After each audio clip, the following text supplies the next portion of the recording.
Hello everyone, I am Michael Ruger and I am the managing partner of Greenbush Financial Group. We had a client come in yesterday and ask some really good questions about Roth conversions in retirement, and we're seeing this is becoming more common.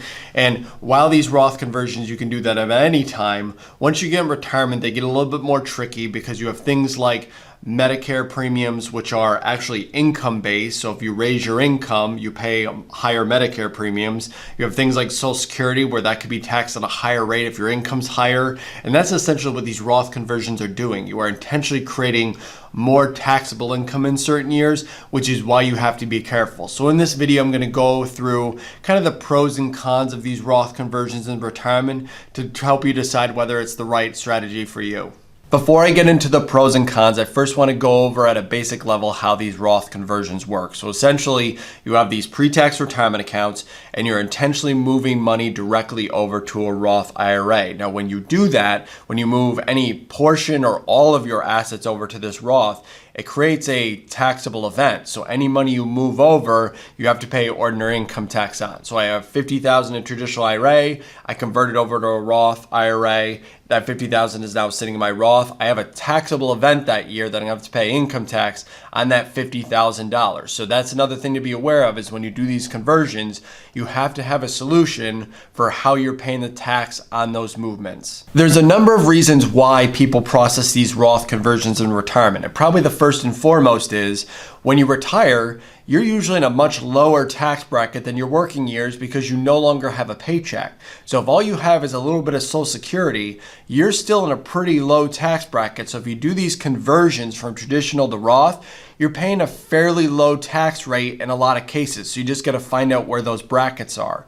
The second reason why people process Roth conversions is to reduce their future RMDs, or required minimum distributions, because for your pre-tax retirement accounts, once you hit age 72, the government forces you to start taking these small distributions out of your pre-tax accounts, and they make you pay tax on it. So if you have, let's say, $1 million in a pre-tax retirement account when you're age 72, the first RMD is usually around 4%. So they make you take $40,000 out of the account, whether you need it or not. So the idea is, if I know I'm not going to touch most of this pre-tax money, instead of waiting until I'm 72 to take these big RMDs, I should probably start doing these small Roth conversions. So I'm mostly paying a lower tax across a number of years, and then it also reduces my RMD later on. The third reason is tax-free accumulation, because when money accumulates in a pre-tax account,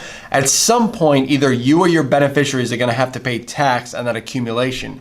If the money is shifted over to a Roth, once it's in the Roth IRA and it's been in the Roth IRA for at least 5 years, those distributions are withdrawn tax-free. So if that thing keeps accumulating, the accumulation is also withdrawn tax-free. And the fourth reason is, if your beneficiaries are going to inherit any type of account, it usually is the most beneficial for them to inherit a Roth IRA. The reason being is they changed the beneficiary rules for inherited IRAs, and now if you are a non-spouse beneficiary, they require you to take the full amount of the account out within a 10-year period. So if you think about a big pre-tax account, let's say if you have a beneficiary that's going to inherit a $1 million traditional IRA, they're going to have to withdraw that full $1 million within that 10-year period, which could really put them in higher income brackets. Where instead, if you're doing these conversions over to Roth and they inherit a Roth IRA, they then, as they're doing those distributions within that 10-year window, don't have to pay tax on them. Another item that we have to factor into this Roth conversion strategy is what age you retire at. Because if you retire before age 65,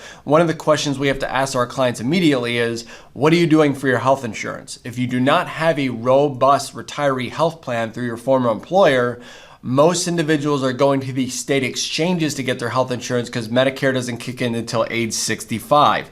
And with those state exchanges, there are subsidies usually based on your income. Those state exchanges don't care about how much assets you have, they care about how much income you're showing. And if you think about these conversions, if you're doing Roth conversions, they're making you show more income. You have to be careful, because while it could be a good long-term strategy, you could be losing losing some of those subsidies on the health insurance side because you're showing more income from these Roth conversions. So depending on the situation, we may say, hey, it's advantageous to do this before age 65 in really small amounts. But then once you're age 65 and Medicare kicks in, we can start doing larger possible conversions. This Roth conversion strategy can also impact when you should start receiving Social Security, because you have some options. I mean, you can take Social Security as early as age 62, you can wait till your normal retirement age, or you can delay it till age 70. And what people have to realize is Social Security is taxable income. So if we look at it and say, listen, we don't necessarily need Social Security to live off of, and we'd like to be doing more of these Roth conversions because we have big pre-tax accounts sitting out there.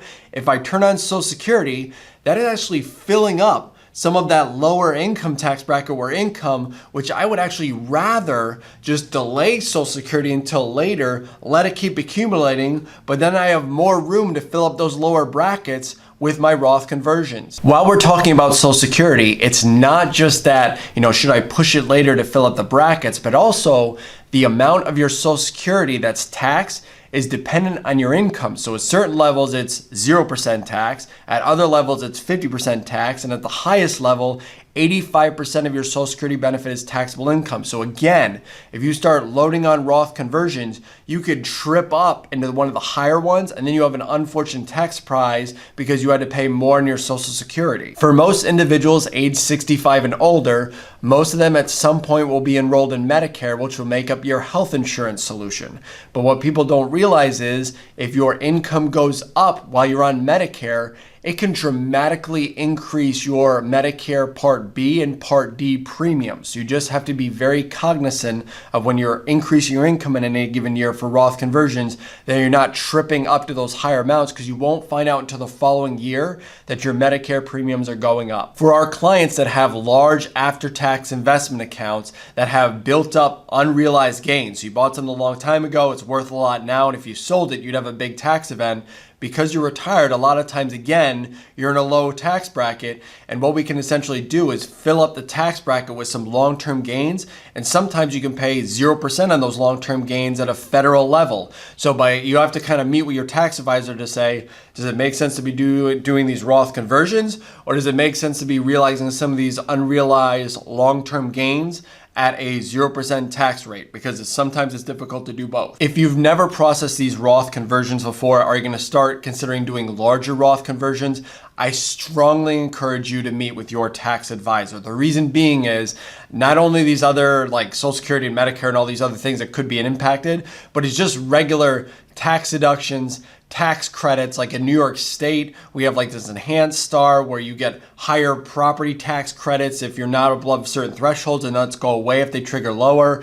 Some of these stimulus tax payments that have come out more recently are income based. You could have lost those if your income went too high because of a Roth conversion. So you really have to have a solid understanding of your tax picture before you start putting more income on the table. The last item I'm going to caution you on with these Roth conversions is the potential for a long-term care event down the road. Now, if you've ever had a family member who's unfortunately had to go through this, you've realized it's very, very expensive. Nursing homes can cost $10,000 to $15,000 per month, and there's a spend down process that has to take place. Now, the reason why I'm cautioning you this within this Roth conversion strategy is when you have pre-tax retirement accounts, now depending on how the Medicaid rules work in your state, there's a spend down process where you have to spend down all of your assets, and once you hit this really low threshold, Medicaid starts picking up the tab for the long-term care. Well, with pre-tax assets, you usually just have to commit your RMD, so those small amounts each year. You don't necessarily have to spend down that whole pre-tax account. But once you have Roth accounts do not have RMDs. So in states like New York, those Roth IRAs are subject to full spend down. They're not kind of semi-protected like the pre-tax account. So if you've shifted all your money over to a Roth IRA and you have no solution to pay for long-term care, now all of a sudden that great tax strategy you had, all the money went towards your care and Medicaid. I hope this was helpful. If you have any questions, feel free to reach out to me at moneysmartboard.com. Thank you.